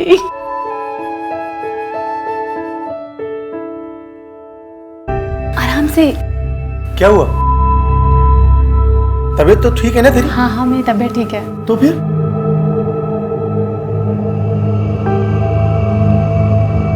आपकी अमानत मेरे पेट में है। सच्ची? हाँ। देख, तू मजाक नहीं कर रही है ना मेरे साथ? नहीं। मैं सच में पापा बनने वाला हूँ। मुझे लगा वो ये बात सुन के घबरा जाएंगे। हो सकता है वो मुझे छोड़ देंगे, पर नहीं सर, वो तो बहुत खुश हो गए थे। पर मुझे नहीं पता था वो मुझे इतना बड़ा धोखा दे देंगे। देखिए, आप अभी नासिक वापस चले जाइए। अभी इन्वेस्टिगेशन चल रही है। जैसे ही कुछ पता लगता है हम आपको बताएंगे। एक काम करो, इन्हें बस स्टॉप तक छोड़कर।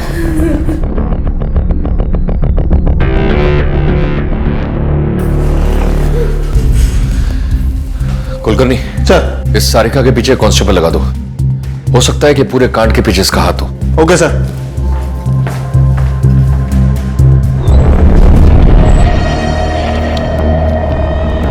ये रहा बस स्टॉप। कुछ देर के बाद बस आएगी, आप चले जाना।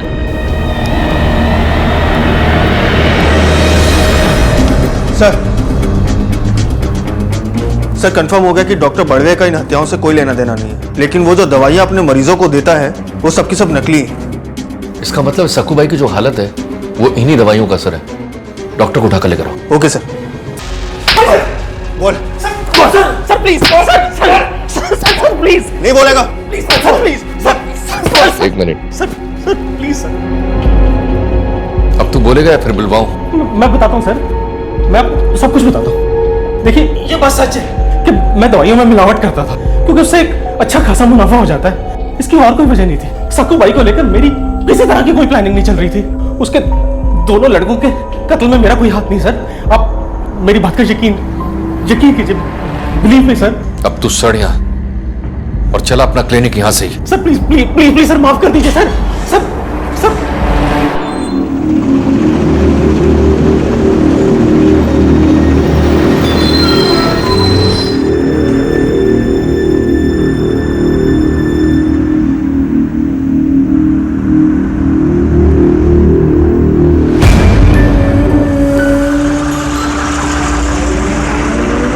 पुलिस थाने गया था तेरे बारे में पूछताछ करने के लिए। एक हवलदार ने मुझे बताया कि सच में उमेश ने तेरे साथ शादी की है और तेरी कोख में उमेश का बच्चा पल रहा है। चल बेटी चल, अपने घर चल। मेरा बच्चा उमेश नहीं रहा तो क्या हुआ, लेकिन उसका बच्चा तेरी कोख में पल रहा है ना। बेटी चल, अपने घर चल। ला चल।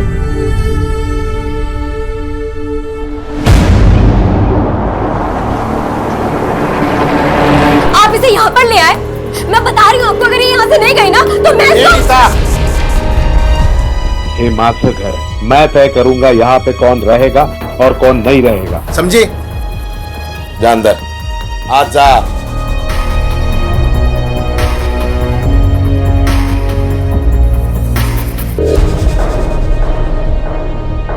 देखो, हम जानते हैं तुम्हारा जाति मामला है, इससे हमारा कोई लेना देना नहीं है। हमें खबर मिली थी कि तुम इसे यहाँ लेकर आए हो, इसके साथ कुछ गलत ना हो, बस हम ये देखने आए थे। एक बात और, डॉक्टर बड़वे को हमने नकली दवाइयों का धंधा करते हुए पकड़ा है। आपकी पत्नी की जो हालत है ना, वो उसी की नकली दवाइयों का असर है। काय सांगताय साहेब? डॉक्टर बड़वे? हाँ, और ये मोबाइल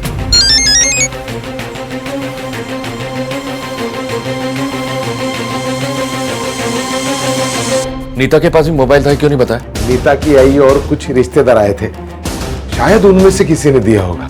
उस मोबाइल का हमें नंबर चाहिए। सर, नीता के कॉल रिकॉर्ड्स आ गए उमेश के नासिक जाने से तकरीबन 1 महीने बाद से। सर, इस नंबर से कुछ नंबर्स पे बात होती थी, एक तो उसकी माँ का है, बाकी कुछ रिश्तेदारों के। लेकिन सर, एक ऐसा नंबर है जिसपे अक्सर उसकी बात हुआ करती थी। किसका नंबर है? सर, नीलेश का।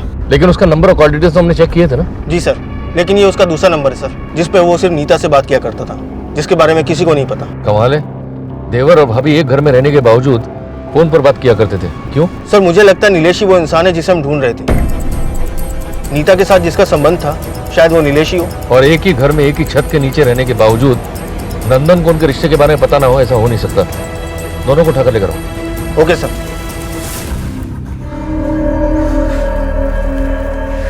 जो भी सवाल पूछो उसके सही से जवाब देना, मुझसे झूठ मत बोलना, वरना पांव से चलकर यहाँ से वापस नहीं जाओगे। लेकिन मैंने किया क्या है सर? बेवकूफ समझा तूने हमें? नीता के पास पिछले 1 साल से फोन था, तुझे पता नहीं चला। और तो और, नीता और नीलेश का रिश्ता भाभी देवर से बदल के पति पत्नी का हो गया, तुझे भी पता नहीं चला। नहीं साहब, आपकी जरूर कुछ गलतफहमी हो गई, उनके पीछे ऐसा कुछ नहीं था साहब। कॉल रिकॉर्ड है मेरे पास तुम्हारे और नीलेश के बीच की बातचीत का, और जब उमेश को तुम्हारे और नीलेश के संबंध के बारे में पता लगा तो तुमने उसको मार डाला। उमेश को क्यों मारूंगी साहब? प्यार करती थी मैं उससे, पति था वो मेरा, कैसे मार सकती थी मैं उसे? और नीलेश? नीलेश को भी नहीं मारा मैंने, वो तो मुझे बच्चा। तो तुम मानती हो तुम्हारे और नीलेश के बीच में नाजायज रिश्ता था? हाँ, रिश्ता था दोनों के बीच में, ये मुझे पता था। लेकिन क्या? ये रिश्ता मेरी मर्जी का नहीं, मेरी मजबूरी का था। मुझे बच्चा चाहिए था और मेरा पति, वो ना तो मुझे बच्चा दे पा रहा था और न ही इलाज के लिए तैयार हो रहा था। मर्द नया है, नामर्द है। देवा, काय बोलता?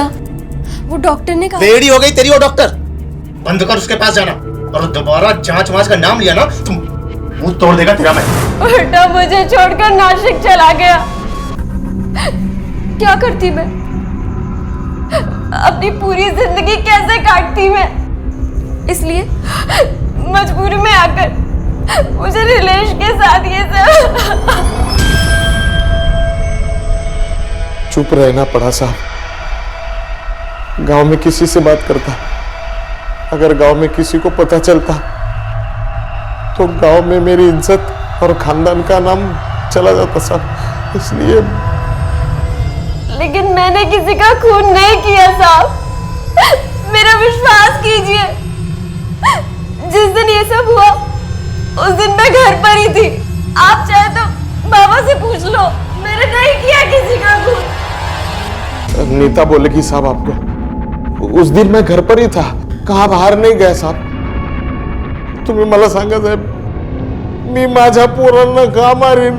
खरंच मी नाही मारलं साहेब। साहेब सुनो ना साहेब, साहेब। अब क्या करें सर? इन दोनों की बताई बातें आपस में मैच करती हैं, कोई अंतर नहीं। कहानी मैच होने का मतलब ये नहीं कुलकर्णी कि कहानी सच्ची हो। नंदन, सारिका, नीता में से कोई तो है जो झूठ बोल रहा है। आमतौर पर झूठ इंसान को चकरा देता है, लेकिन यहां नीता और नंदन द्वारा बोले गए सच ने पुलिस को उलझन में डाल दिया था और संभावनाओं की लंबी लिस्ट को और लंबा कर दिया था। नीता की अपने पति उमेश के साथ साथ अपने देवर नितेश के साथ भी अपनी मर्जी से रिश्ता रखने की संभावना बनती थी। कहीं ऐसा तो नहीं था कि नितेश ने इस बात को लेकर नीता को ब्लैकमेल करना चाहा हो और इसी वजह से नीता ने नितेश का कत्ल कर दिया हो? और अगर ऐसा था तो फिर उमेश क्यों मारा गया? या फिर उमेश को नीता और अपने भाई के बीच के अवैध संबंध के बारे में पता चल गया था, उसने पहले नितेश का कत्ल किया और फिर खुद आत्महत्या कर ली, लेकिन तब उसने नीता को क्यों छोड़ दिया? आखिर क्या था इन दोहरी हत्याओं का सच और कौन था असली कातिल? ए लड़की, तू मेरे पति के कमरे में क्या कर रही है? वो मैं बस आज मैं तुझे जिंदा नहीं छोड़ूंगी। छोड़ दो मुझे, आज मैं इसकी जान ले लूंगी। अरे क्या कर रही है तू? पीड़ित है इसका तू? अरे उसके पेट में उमेश का बच्चा पल रहा है, उसे भी मारेगी तू?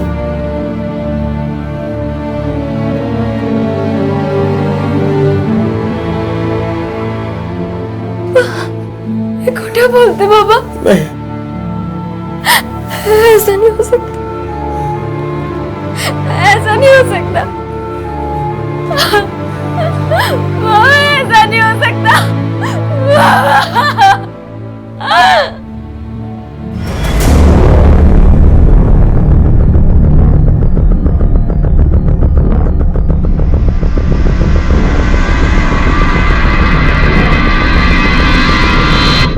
मैडम, ये नीता आपसे क्या कह रही थी? वो कह रही थी उसके पति ने किसी दूसरी औरत के साथ शादी कर ली है और वो औरत प्रेग्नेंट है, तो फिर वो इतने सालों से प्रेग्नेंट क्यों नहीं हुई?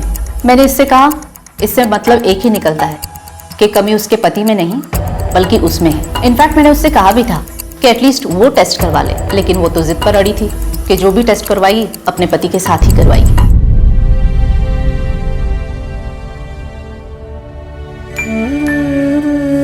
क्या हुआ? तुम ठीक हो ना? बहुत बुरी हूँ मैं, कमी मुझ में थी और मैं दोष उनको देती रही। मेरे नसीब में इतना बुरा होना क्यों लिखा था? क्यों?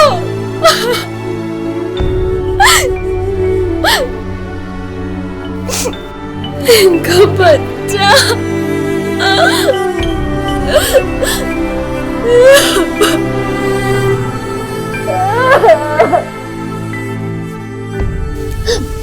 अभी समझ आया मुझे, वो मुझे क्यों छोड़ना चाहते थे।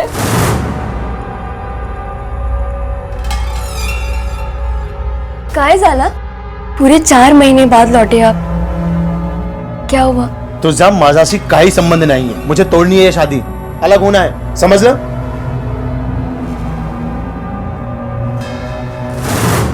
इसका मतलब उन्होंने मुझे धोखा नहीं दिया, वो तुम्हें छोड़ के पूरी तरह से मेरे पास आना चाहते थे। मुझे माफ कर देना। अगर मुझे पता होता कि तुम्हारा लगन उनके साथ हुआ है तो मैं उनसे कभी लगन नहीं करती। इस पूरे गांव में सारिका को उससे 2 ही लोग जानते थे और उन्हीं 2 के पास वजह थी इस मारने की। अरे हे काय करता है साहब? हाँ, वो मेरी बहू थी, उसके कोख में उमेश का बच्चा पल रहा था और आप मेरे ही घर पे धाड़ मार रहे हो। अंदर चेक करो। अरे साहब आएगा ना, साहब आएगा ना।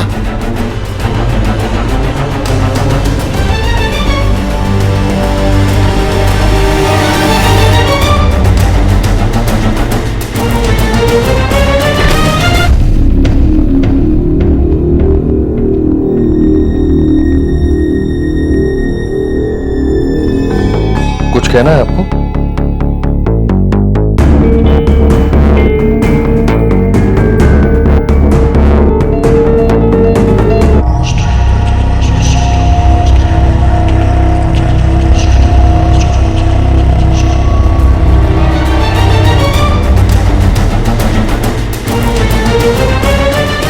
उसकी कोख में बच्चा था, वो भी तुम्हारे पति का। ये बात तुमसे बर्दाश्त नहीं हुई, इसलिए तुमने उसे मार दिया। नहीं साहब, नहीं, झूठ नहीं बोलूंगी साहब। शुरू में बहुत जलन हुई मुझे, मेरा मन भी किया कि मैं उसे मार दूं, लेकिन जब मुझे पता चला कि कमी मुझ में ही थी तो सारी नाराजगी दूर हो गई उससे। बस एक बाप किया था मैंने साहब। कैसा बाप? माजी बाई को सकू भाई, उसके चलते हुए ये सब। पिछले 7 साल से बिस्तर पे पड़े थी, 7 साल से। शुरू से बताओ, कब और कैसे हुआ? साहब, उस दिन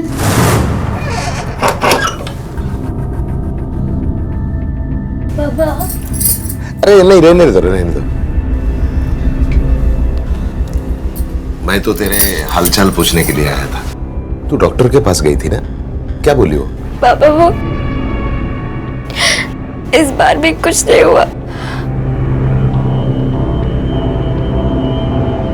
इसमें गलती तुम्हारी नहीं है, दोष मेरे बेटे का है। शायद उसके बस की बात ही नहीं। किसी औरत को बच्चा ना होना उसका अधूरापन है, और मैं तुम्हें ऐसे अधूरा नहीं देख सकता।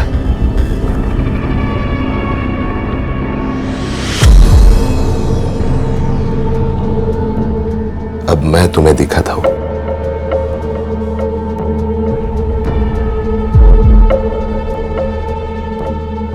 कैसे कुछ नहीं होता। अब देखना, बहुत जल्द तेरी गोदी में बच्चा होगा, वो भी लड़का। पापा देखना तुम। बहुत शर्म आती थी साहब, लेकिन भूख होती है ना साहब, बहुत बुरी होती है साहब। भले ही वो भूख पेट की रहो, शरीर की रहो, जब लगती है ना तो सामने कुछ नहीं दिखता, कुछ नहीं। नासिक में जो उमेश पर अटैक हुआ था वो तो नहीं करवाया था ना? वो उमेश नीता को बोला कि मेरे को तेरे साथ नहीं रहने का, मैं तेरे को तेरी माँ के पास छोड़ेगा, नासिक चला जाएगा। मैं नहीं चाहता था साहब नीता मेरे से दूर जाए, इसलिए मैं नासिक गया। और बुढ़ा बोलता है कि मैं मरेगा तो मैं जमीन को छाती पे लेके जाएगा, मर ये छाती पे।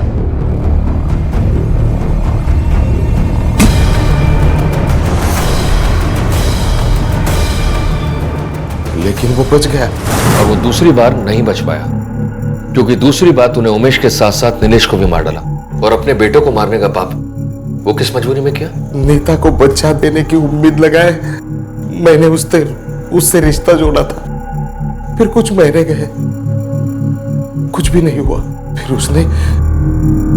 उसने नीलेश के पास देखना शुरू कर दिया। नीता का और मेरा जो रिश्ता था ना, वही रिश्ता उसका और नीलेश का हो गया। ये चीज मैं बर्दाश्त नहीं कर सका।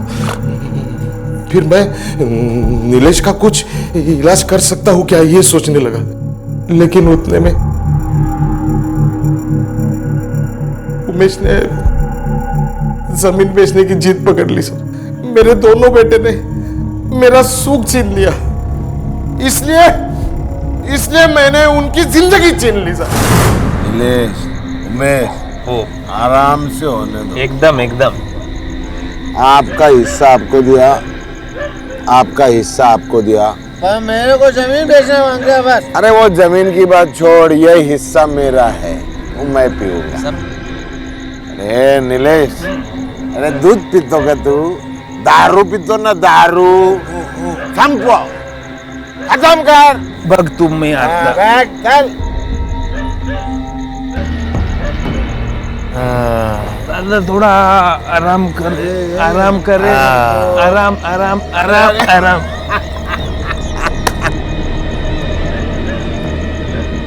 बाप हुआ मैं तुम्हारा, बाप।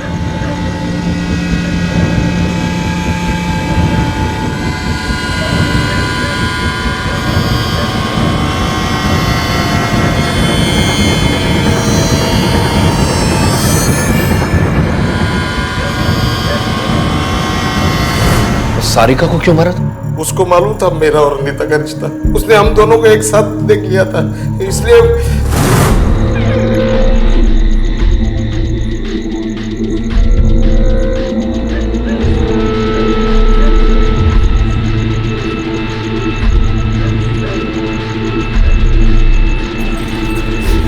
अब तू सारे सुख इधर ही भोग।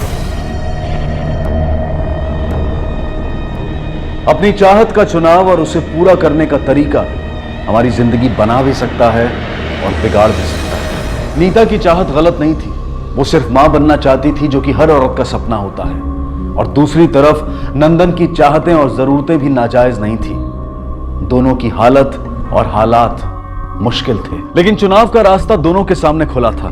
तय उन्हें ही करना था कि हालात से लड़कर सही रास्ते पर चलकर अपनी चाहतों को पूरा करें, या फिर हालात के सामने हथियार डालकर गलत से समझौता कर लें। पर अफसोस कि दोनों ने दूसरा रास्ता चुना। नंदन ने नीता का फायदा उठाना चाहा और नीता ने भी अपनी चाहत को अपनी मजबूरी बनाकर उसे अपना इस्तेमाल करने की खामोश इजाजत दे दी। इन दोनों के इसे गलत चुनाव ने न सिर्फ उमेश और नितेश से उनकी जिंदगियां छीन ली, बल्कि उस मासूम लड़की सारिका और उसकी कोख में पल रहे बच्चे को भी मार डाला, जिन बेचारों का इस सब से कोई वास्ता नहीं था। ये बेहद जरूरी है कि हम सब अपने दिल में उठने वाली चाहत को नैतिक और सामाजिक भावनाओं की कसौटी पर कसने के बाद और उस पर पूरी तरह से विचार करने के बाद ही उसे पूरा करने के रास्तों का चुनाव करें। इसी विचार के साथ अब मैं अनूप सोनी आपसे विदा लेता हूं। फिर मुलाकात होगी अगले एपिसोड में एक और चौंका देने वाले केस के साथ। तब तक अपना और अपने परिवार का ख्याल रखें और देखते रहें क्राइम पेट्रोल डायल 100। सबक एक को सीख हम सब। जय हिंद। इस तरह के और भी एपिसोड देखने के लिए हमारे चैनल को सब्सक्राइब करें और बेल आइकन दबाना ना भूलें।